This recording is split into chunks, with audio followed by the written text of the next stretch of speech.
She is not in that water. I can tell you that for sure. She was never put in the water.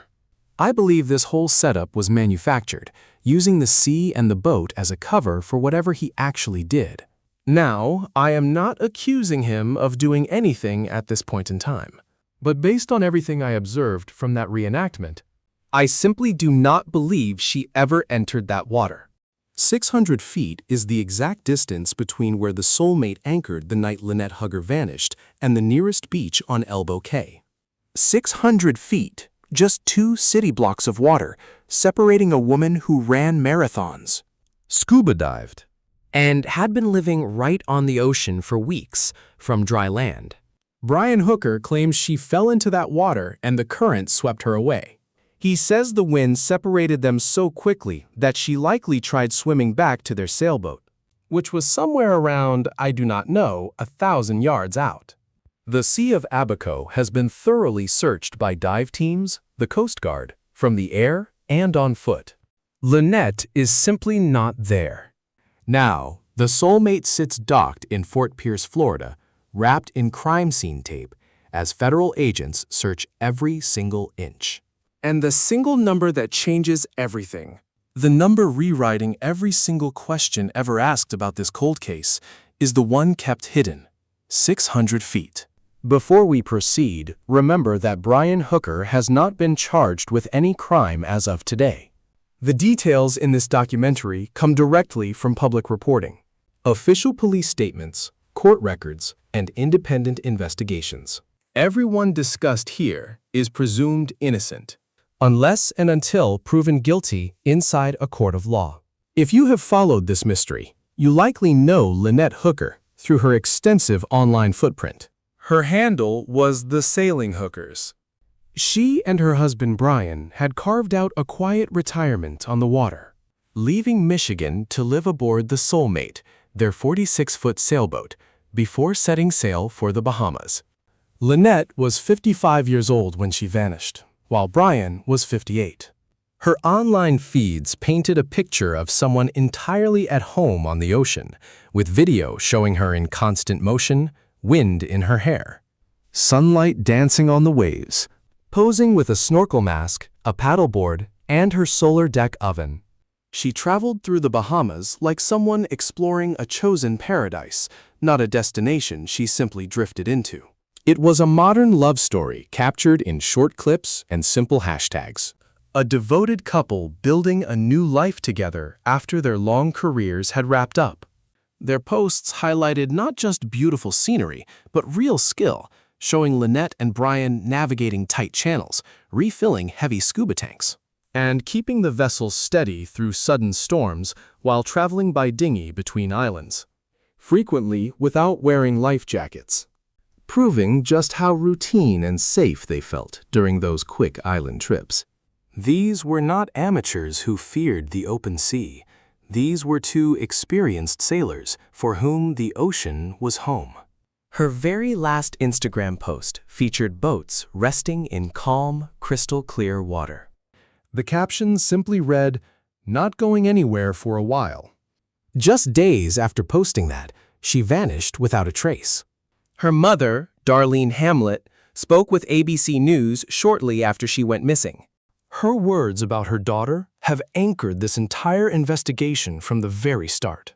Hamlet shared that Lynette grew up living right on a lake, that she was an expert swimmer, scuba diver, and boater who regularly ran marathons and practiced yoga. "My daughter grew up right on the water, around boats her entire life." She described her own daughter as a wonderful woman, physically strong and highly capable, driven by a quiet determination, someone completely at home in the water. Lynette's daughter, Carly Aylesworth, remembers her mother as a strong, regular swimmer, active, fit, and deeply comfortable in the ocean. "My mom is incredibly strong and fit. She is an excellent swimmer." But why would she swim away from the vessel? Why did she have the key? The whole story simply does not make any sense to me. That portrait of pure grit, Of a person who never quits, makes that 600-foot distance in the public record feel so incredibly significant. A strong swimmer, 600 feet of calm, sheltered water, and a beach just across. Yet she never reached that shoreline. Then there is another critical clue uncovered by CBS News in May 2026. A text message Lynette sent before her Bahamas trip, sent to someone whose identity remains closely guarded. The text was chilling, reading, "It was real bad. I cannot be out there with him." That message remains entirely unexplained, and Brian Hooker's defense team has kept completely silent about it. It lingers in the official files, much like so many other details in This mystery, unresolved, just waiting for the police investigation to finally uncover the truth. And it stands alongside pictures of a smiling woman who always called the ocean her happy place, raising a haunting question that no observer of this tragedy has been able to solve. What was happening aboard the Soulmate that made her feel so desperate to escape? Let us look closely at Brian Hooker's timeline, exactly as he told it. You cannot spot the holes in his story until you know the actual timeline first.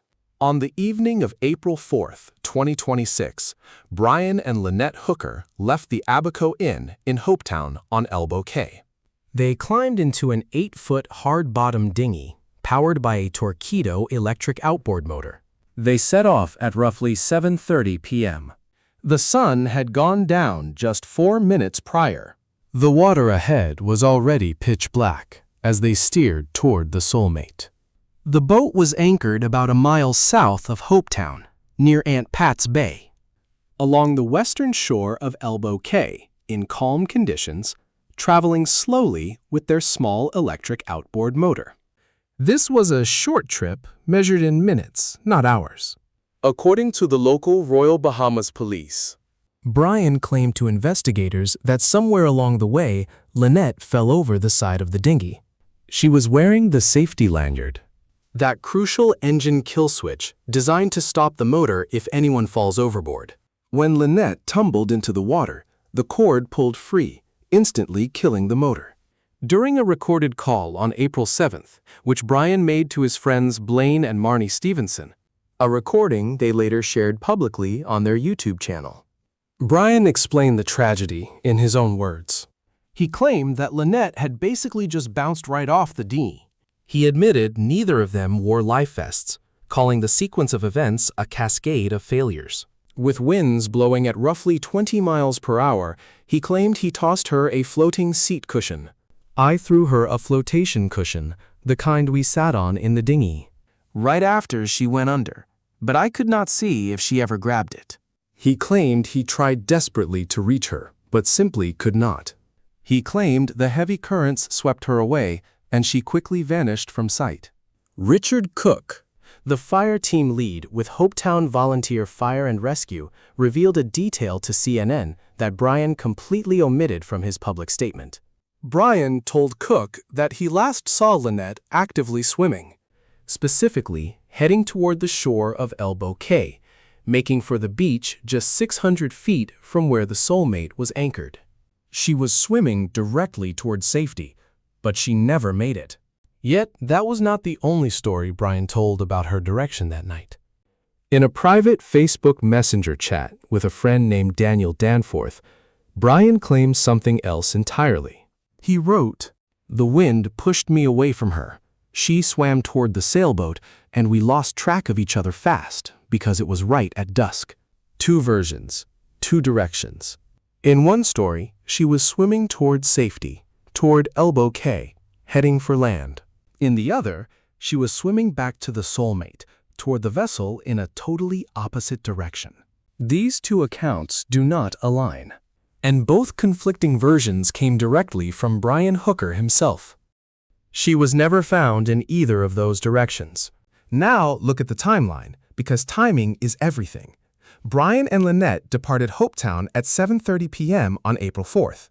The next verified event in Brian's story is 4 a.m. on April 5th, when his dinghy drifted ashore near the Marsh Harbor boatyard, Roughly 4.5 nautical miles west of where the Soulmate was anchored. Brian claims he paddled that entire distance using just one oar. He made his way through the brush to the boatyard. He told a worker there that his wife went overboard, prompting them to alert the authorities immediately. Hopetown Volunteer Fire and Rescue was notified at 5:12 a.m. That was 9.5 hours after Lynette reportedly vanished in the water.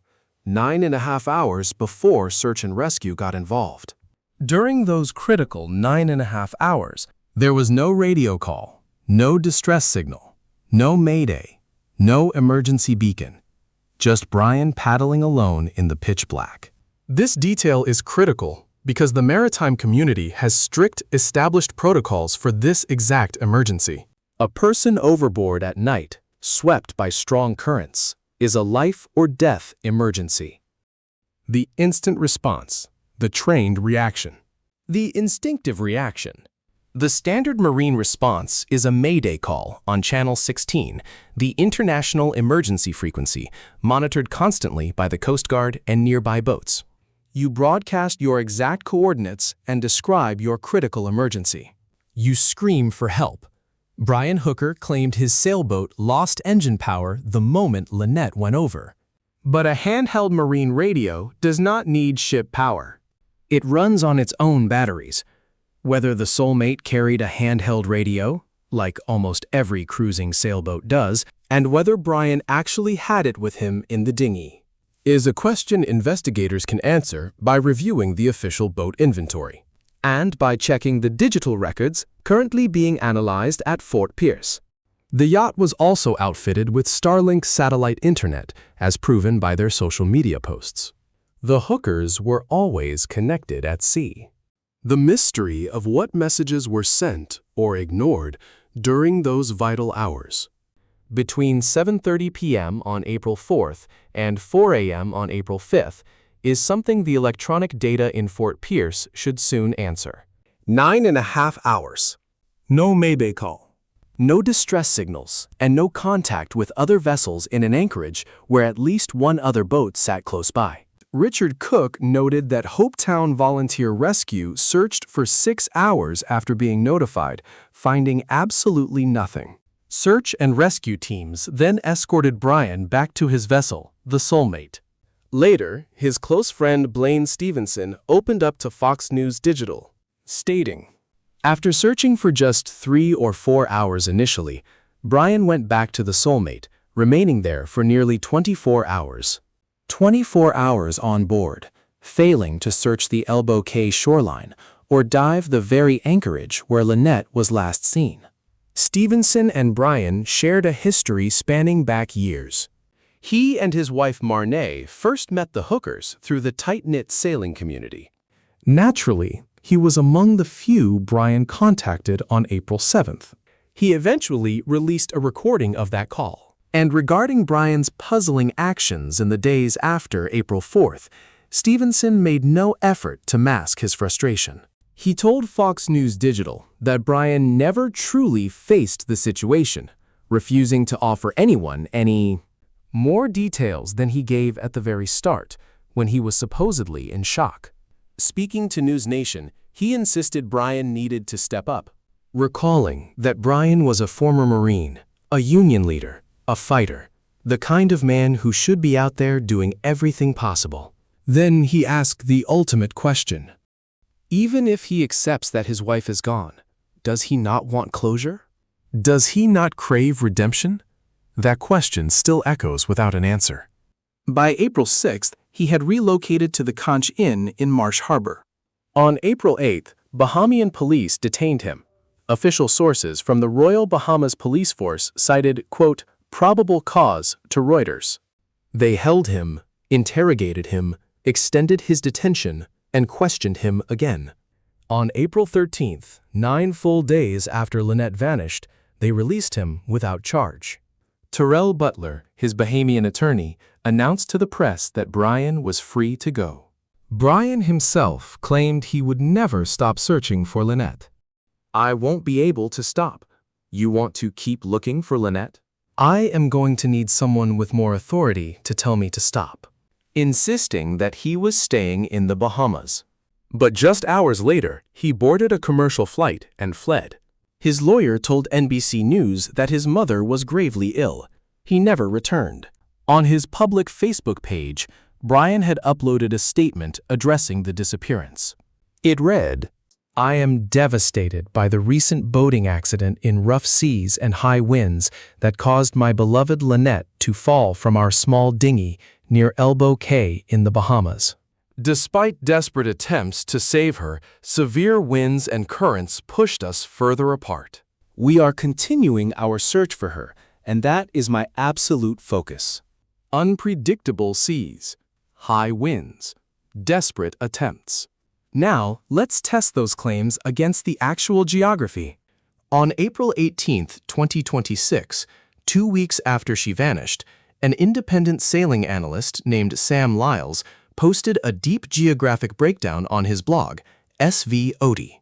Lyles actually drafted his first notes on the case. From Nassau on April 9th, while pinned down by weather during a southbound passage. He was another mariner in that same island chain, tracking the mystery directly from the water.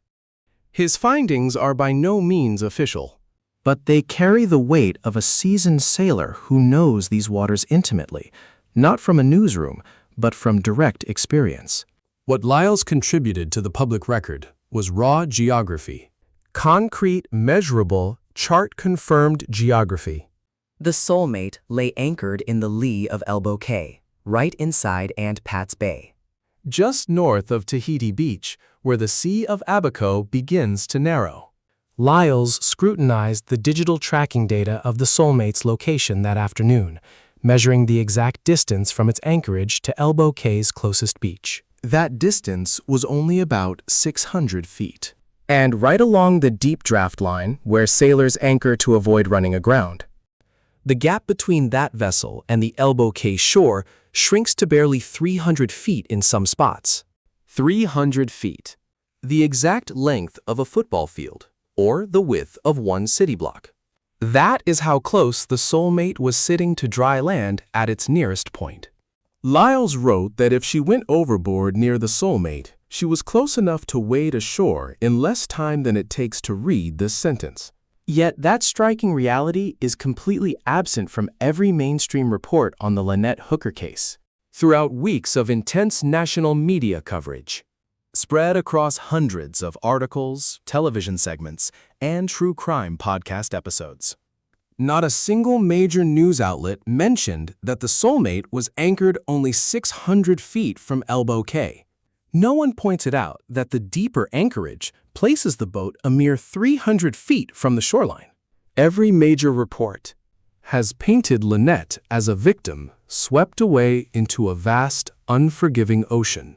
The narrative was always framed around distance, claiming the ocean was too wide, the currents too fierce, and the night too dark. They never mentioned those 2 blocks of calm, protected water separating the vessel from the sand.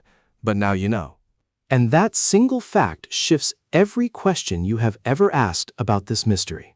What makes this specific digital data so incredibly vital in an investigation centered on?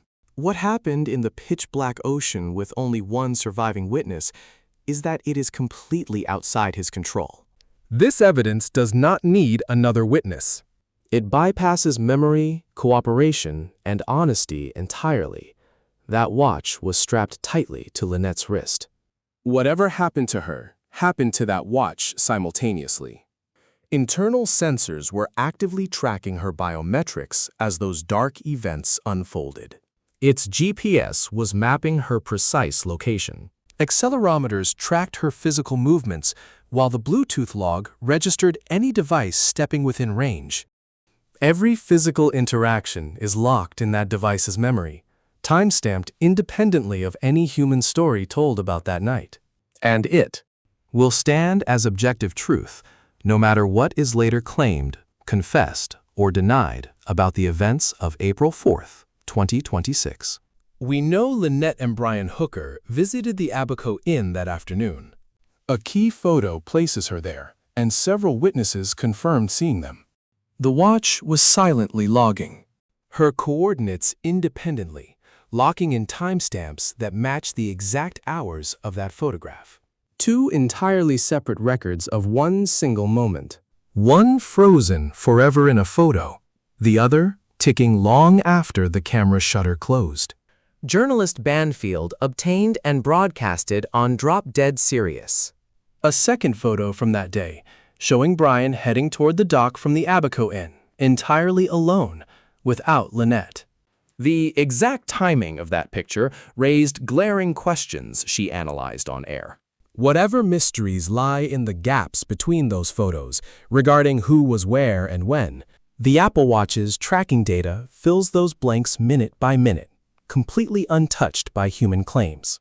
Brian Hooker's public statements place the critical timeline much later that night. He claims that both of them boarded their small, 8-foot hard-bottom dinghy and set out, Heading out toward the Soulmate, which sat anchored in Aunt Pat's Bay, near Elbow Cay.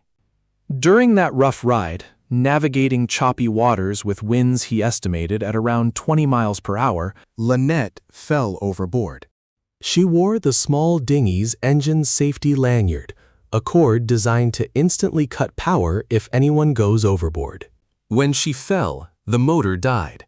He claims he tried paddling while watching Lynette swim toward the distant shore, Before eventually losing sight of her, finally drifting into the Marsh Harbor boatyard in the dark, early hours of April 5th.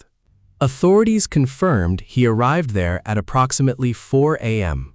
Everything captured by the Apple Watch between that Abaco photograph and whatever stopped its recording on the night of April 4th remains in memory. Every GPS coordinate, each heart rate reading, every single accelerometer event, every Bluetooth connection, and every fall. Detectives now hold the watch. Brian Hooker has not been charged with any crime. His defense attorney stated he completely and absolutely denies any wrongdoing. The Royal Bahamas police force detained him for 5 days under a court-approved extension, releasing him without charge once the Department of Public Prosecutions recommended no immediate legal action. His lawyer later pointed to a terminally ill mother to explain why he returned to the United States. For that public story to align with the actual digital evidence, the smartwatch data must tell a very specific tale. The GPS tracking would have to place the watch along a path, matching a small boat ride toward the Soulmate, before stopping short of the boat, proving someone indeed fell overboard before arriving. The recorded heart rate must show the clear physiological signs of a person struggling in open water. The motion sensors would need to capture a sudden fall event that matches the impact he described. The Bluetooth logs must show zero interaction with any equipment aboard the Soulmate. No Starlink, no connection to onboard electronics, and absolutely no proximity data near that yacht. Verified media reports add critical layers to what the smartwatch records must prove. Brian Hooker left a voicemail for Lynette's daughter, obtained and shared by CNN, claiming he tossed a life preserver to Lynette, which rescue teams in Hopetown supposedly recovered later. "Hello, honey. I just heard from Hopetown's search and rescue. They found the flotation ring I threw to Mom when she fell over, but they haven't found her yet. Though they can now concentrate their search in a much tighter area, and they are still looking for her today. His timeline requires him to throw that life ring while she was struggling in the water. If the Apple Watch was strapped to her wrist when she plunged in, it would register that moment. The sensors mapping the sudden splash, and the motion history transitioning instantly from a rocking boat to a desperate fight for survival. Her heart rate spiking from the shock of cold water. Biometric logs from someone falling into deep ocean water at night must carry a unique physical signature, completely distinct from any normal activity. If that precise signature is missing from the watch on the night of April 4th, detectives are left wondering where that device actually was during those critical hours. Yet the watch somehow still ended up back on the Soulmate. And that is the exact question Banfield put directly to her audience. If Lynette had that watch on before she went missing, how did it end up back on the yacht? Banfield revealed on Drop Dead Serious. that Brian Hooker's professional history included AT&T and working with GPS and communication networks, raising serious questions. About his technical understanding of how these systems function and how someone might bypass them. Brian Hooker has the technical skills to know how To manipulate the GPS tracker on his van, ensuring his managers would never know his exact location at any given moment. That is her specific angle. Other news outlets haven't confirmed this yet, so we present it with caution. Brian Hooker told police the dinghy's safety lanyard cut the engine when Lynette went overboard. Multiple news outlets confirmed this, citing official Royal Bahamas Police Force reports.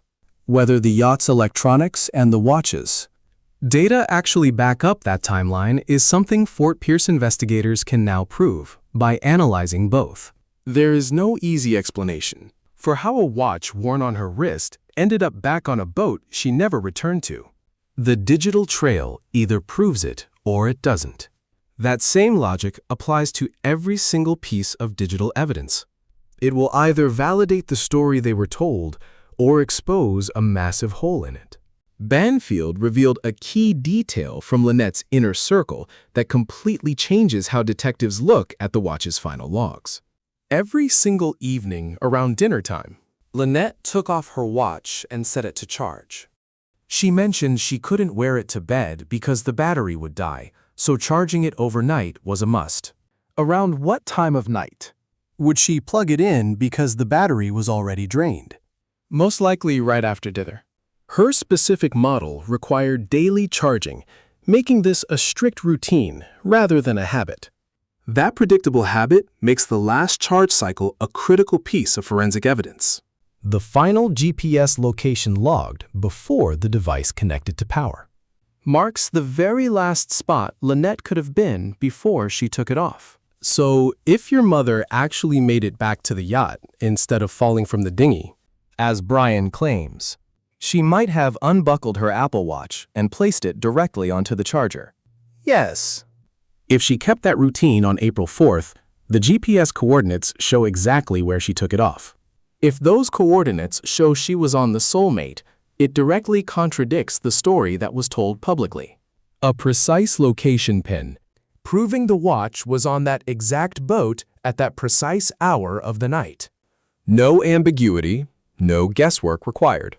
But if the coordinates put the watch anywhere else but the Soulmate, At the dock, the inn, or away from the yacht, it triggers a much more unsettling question. how did that device eventually find its way back to the boat where police found it? Then there is a third scenario. The watch never hit the charger. It sank into the ocean with Lynette. The power dying upon hitting the water, only to be placed on the Soulmate later by another person. In that scenario, that final batch of data is critical because it holds the exact GPS coordinates of the precise moment that smartwatch hit the water, the accelerometer reading from that impact, and the heart rate data showing exactly what Lynette's body was enduring during those final seconds. The watch remained on her wrist. Every charging log leaves a location and a clear timestamp. Hitting the water records a location and time. A signal that suddenly dies also leaves a location and time. None of those endings ever go silent. Whatever the device tracked as its last gasp, that log is still there. The Coast Guard Investigative Service launched a formal criminal probe into Lynette Hooker's disappearance on April 8, 2026. That very day, Bahamian police took Brian Hooker into custody to begin interrogating him. Two parallel investigations running at once, one Bahamian, one United States federal. The CGIS acts as the dedicated investigative branch of the United States Coast Guard, functioning as a federal agency with absolute jurisdiction over ocean-based crimes and the power to cross international boundaries whenever American citizens vanish or are harmed on the open ocean. They can issue federal subpoenas, secure warrants, and force major tech companies like Apple to hand over user account data. Their agents can track ships across open seas and board vessels drifting in international waters. Every single resource in that massive federal arsenal is active right now. For anything regarding April 4, 2026, the CGSIS in Miami is the team to contact. No matter how small the detail you saw or heard, investigators want to hear it. There is one angle of this mystery that remains. Largely ignored from the start, the complex clash of jurisdictions. Because knowing who actually controls this investigation reveals exactly where this entire case is heading. Lynette Hooker went missing in the Bahamas. The Bahamas is a fully sovereign nation, boasting its own police force, court system, and laws. The Royal Bahamian Police conducted the opening investigation. Bahamian police locked Brian up. Their local courts extended his detention. Yet, Bahamian officials ultimately freed him without filing charges. Usually, that is where international tragedies like this one hit a wall. The local government keeps control of the file, and whatever they decide is the absolute end of the road. But this mystery has a completely different blueprint. The United States Coast Guard launched its own federal probe early on April 8, 2026, matching the day Bahamian police locked Brian up. When the CGIS initiates a criminal case, They are backed by the full power of American federal authority. Crucially, both Brian and Lynette are United States citizens. And their boat, the Soulmate, is documented under American maritime law.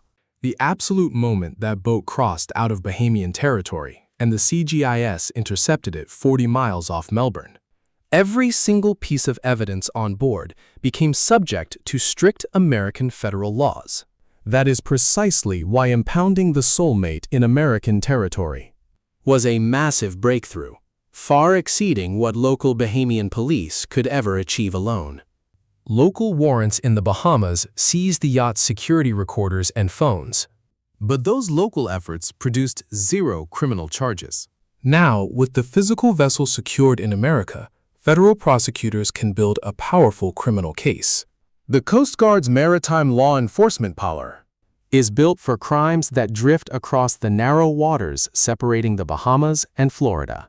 How investigators analyze cases like this. A Bahamian lawyer, Terrell Butler, represented Brian during that initial local phase. Back home, Brian hired a Michigan lawyer to handle the domestic defense. 2 legal teams in 2 countries. Meanwhile, a parallel investigation has been active since April 8th. Whatever this federal inquiry uncovers, and how they choose to act on it, is completely independent of whatever the Bahamian police decided to do. The CGIS can use federal grand jury powers if the proof demands it. no one has publicly confirmed if a grand jury has actually been called for this case. But we do know the boat is sitting at Fort Pierce. Federal agents wearing protective gear And sealed evidence bags being carried away. This is the real physical proof of an active federal probe. Still, Brian Hooker faces no charges. The case remains wide open, and the detectives running it are not passive spectators. They are the ones who will ultimately decide if The mystery of April 4th is ever resolved in front of a federal judge. Lynette Hooker's daughter, Carly Ainsworth, shared a heartbreaking video on Mother's Day, 2026. It is the first Mother's Day without my mom. It is really hard right now, just knowing she is not a text away anymore. My birthday was last Sunday too, so it has been an incredibly heavy week, honestly. CBS News drone footage from May 11th. 2026 showed the vessel there. Fox News confirmed crime scene tape wrapped the vessel on May 12th, with agents in black shirts and blue gloves actively carrying out evidence bags. The massive force behind this seizure, with surveillance teams, sea vessels, and air support. An official cutter, Tow, and a forensics team on site within 24 hours shows how much agencies invest when they believe a boat holds evidence needed to close a case. Every single electronic device on board is now being analyzed by federal experts. The Starlink system, which reporter Banfield noted, was on the vessel during her coverage on Drop Dead Sirius. Every GPS unit, Every Bluetooth device and the boat's own navigation systems would have tracked and logged its precise location on the night of April 4th. If the boat was anchored in Aunt Pat's Bay, while Brian claimed the accident happened elsewhere, those records will show it. If their Starlink was turned on, it recorded connection logs. If that smartwatch ever returned to the boat, it likely connected to their Starlink Wi-Fi. Brian Hooker strongly denies any wrongdoing, and his attorneys have rejected all accusations made by the family. These are public claims, not proven court facts. We are sharing them because they form the official record that launched this criminal probe. They match the details Carly Ainsworth gave to CGIS agents During a 2-hour interview on the very day this federal probe officially began. Then there is that text message obtained by CBS News. It was real bad. I cannot be out there with him. Lynette sent those words regarding Brian before they even left for the Bahamas. Before April 4th, before the dinghy incident, the kill switch, and that 4 a.m. arrival at Marsh Harbor. She knew something was terribly wrong. She put her fears in writing and then went back. Lynette's own mother, Darlene Hamlet, Told ABC News simply, "I just want the truth to come out. I hope they can do that, and I hope they find her. Maybe then we can clear all of this up." just a mother waiting, desperate to know what really happened to her daughter. And that is where this family waits. 44 days in, staring at crime scene tape on a Florida boat, waiting on a federal investigation that still has no answers. Here is exactly what happened to that vessel. Between May 8th and May 10th, 2026, the Soulmate left Marsh Harbor in the Bahamas, charting a course toward the United States. But the Coast Guard was already watching. About 40 nautical miles off the coast of Melbourne, Florida, investigators from the Coast Guard suddenly intercepted the vessel. Official records describe the seizure as part of a highly complex, planned surveillance and interdiction operation. they were targeting that specific boat. The intercept was completely deliberate. This was no routine boarding. Escorted to the Coast Guard station in Fort Pierce, Florida, the Soulmate was secured under tight federal custody. By May 12th, Fox News Digital published leaked photos showing yellow crime scene tape draped across parts of the vessel at Fort Pierce. An insider close to the investigation Confirmed to Fox News Digital that forensic teams were actively processing the vessel.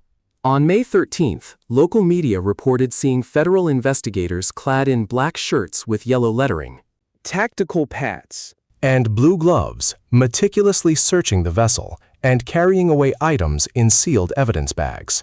Months before this, Bahamian authorities had already executed a sweeping search warrant on the Soulmate. That initial search led to the seizure of key items, Specifically, a digital video recorder, tablets, and mobile phones. Those devices have been locked in federal evidence lockers since the early days. And now the boat itself, the hull. Cabin, deck, and bilge, every single interior compartment is being combed over by federal agents. Think about the sheer volume of evidence the Soulmate holds. It holds the AIS transponder record, the automatic tracking system that broadcasts and logs a vessel's exact position over time. The Soulmate was transmitting its location throughout the entirety of April 4th. That digital footprint is permanently recorded within global maritime tracking networks. And investigators have it. It reveals precisely where the Soulmate anchored that night, and if the boat moved at all when Lynette went missing. It contains the chart plotter and the complete navigation history. The exact GPS track showing where the boat traveled in the weeks leading up to April 4th. And during those critical, dark hours of April 4th and 5th, Every sudden course change, Every position fix and every logged waypoint is sitting there waiting to be recovered. It holds whatever biological trace evidence might still linger on its surfaces. in a forensic sweep where someone supposedly fell overboard and the person reporting it stayed on board for another 24 hours, investigators hunt for very specific clues. Like blood spatters, Other DNA samples, and any signs of violence or struggle that happened on board rather than in the open water. The presence or total absence of that evidence tells its own story. It contains the onboard communication systems. The Starlink satellite internet connection flagged on the Hooker social media, the VHF radio logs, and every text or call record from devices used aboard that vessel. Who was Brian talking to, and what was he saying around April 4th? The digital records hold those exact answers. The digital video recorders seized by Bahamian police during an earlier search, whatever it captured, sits somewhere in the evidence files. If that DVR captured footage from the cameras aboard the Soulmate, during those critical hours around April 4th, that footage is crucial. Then there is the AT&T connection. Ashley Banfield's Drop Dead Serious podcast dug into rumors about Brian Hooker's past. As a former AT&T insider with deep knowledge of GPS and telecom systems, including disturbing allegations of past GPS tampering, access to the digital records aboard the Soulmate becomes incredibly significant when you realize the man living on that boat had expert training in the exact tracking tech investigators are using to rebuild the timeline. This is no longer a missing persons case. Yellow crime scene tape and federal agents wearing evidence gloves, carrying sealed bags off a 46-foot sailboat 40 miles out from the Florida coast. That signals a criminal probe.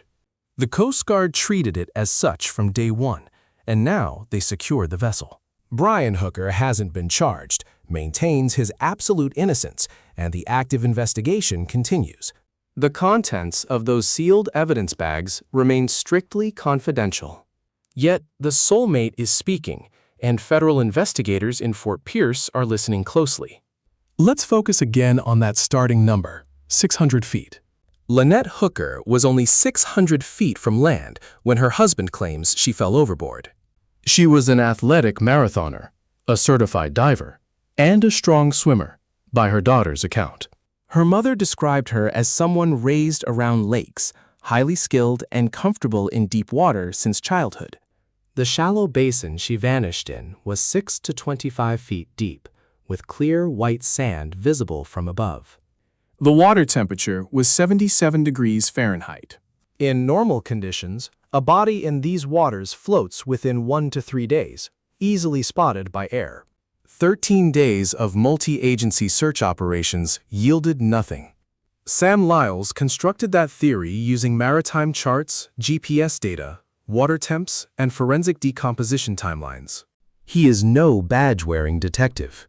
He is simply a local sailor who understands these tides, asking the critical geographic questions ignored by major media outlets.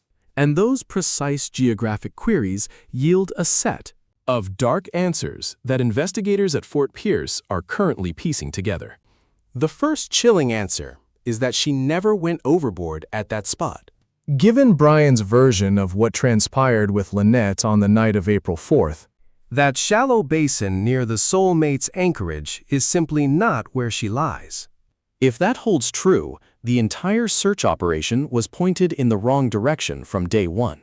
And detectives are now swarming the vessel in Fort Pierce, struggling to pinpoint where the truth actually lies. The second scenario is that she went under and was actively kept from floating. A victim held down in a shallow, crystal-clear basin by intentional weights will never rise to the surface. It will never be spotted from search helicopters. Search divers only covered limited areas. But whether they hit the right spots, in the right order, deep enough, that remains a mystery. The third possibility lies entirely on dry land. One of the Cays, the Abaco mainland, somewhere far beyond the reach of any water search. They brought in cadaver dogs. But the exact details of where and what those dogs searched remain classified. Federal investigators down in Fort Pierce now hold the boat. They have the tracking logs, the digital forensics, the biological traces, and her entire communication history. They have Carly Aylesworth's raw testimony from a 2-hour interview the day the CGIS opened its criminal case. They have the official statements from her family. They have the life jacket that washed ashore in the exact spot the dinghy did. And they have the final text Lynette sent right before she stepped onto that boat. Yet Brian Hooker has not been charged. What happens next hinges on the case investigators build, what the forensics team uncovers on the Soulmate, and what those sealed evidence bags actually hold. The investigation is mapping out the physical geography, Focusing on a single number everyone missed. A number that completely rewrites every single question in this mystery. Lynette Hooker remains missing, with more than 40 agonizing days gone by as of this recording. Her mother is demanding the truth. Her daughter, Carly, spent her very first Mother's Day completely alone. And Carly still carries the weight of threats made long before her mother disappeared. There is a beach on Elbow Cay, just 600 feet from the Soulmate. Brian claims he last saw her swimming toward that shore. Yet another time, he claimed she swam toward the sailboat. Two conflicting directions, two separate stories. Meanwhile, one woman was just 600 feet from safety. She should have survived. Investigators are now desperately trying to understand why she did not. If this mystery matters to you, and if you have watched this far, it certainly does, Keep watching. We will follow every single development as it breaks, including updates from the Fort Pierce Forensic Lab. Any formal charges filed by the federal government. Any news regarding that mystery witness vessel, and every new piece of the official public record. Make sure to subscribe so you never miss an update on this case or our other investigations. If this deep dive brought the picture into focus for you, Please share it with others who need to see what the geography of this case really looks like. That 600 feet figure needs to be at the center of the conversation around Lynette Hooker. And if you have any tips regarding that mystery vessel, the Coast Guard is actively looking for. The sailboat anchored right near the Soulmate in Aunt Pat's Bay on the night of April 4th, 2026. Please contact CGIS Miami. Lynette's family is still waiting. the case remains open, and Lynette Hooker is still out there somewhere, waiting to be found. The events detailed in this documentary are based on public news reports, official government statements, court records, and independent expert analysis. Brian Hooker has not been formally charged with any crime as of today and is presumed innocent. His legal counsel has firmly denied all allegations of wrongdoing. The map and geographic analysis shown here were published by Sam Lyles on the Sveti blog at sveti.net on April 18th. 2026, representing an independent evaluation by a sailing writer and analyst. These findings are not official law enforcement conclusions. The accusations raised by family members reflect their personal claims and have not been proven in a court of law. The United States Coast Guard Investigative Service is still actively probing the disappearance of Lynette Hooker. Critical details surrounding this mystery may have developed further since this production was finalized for release.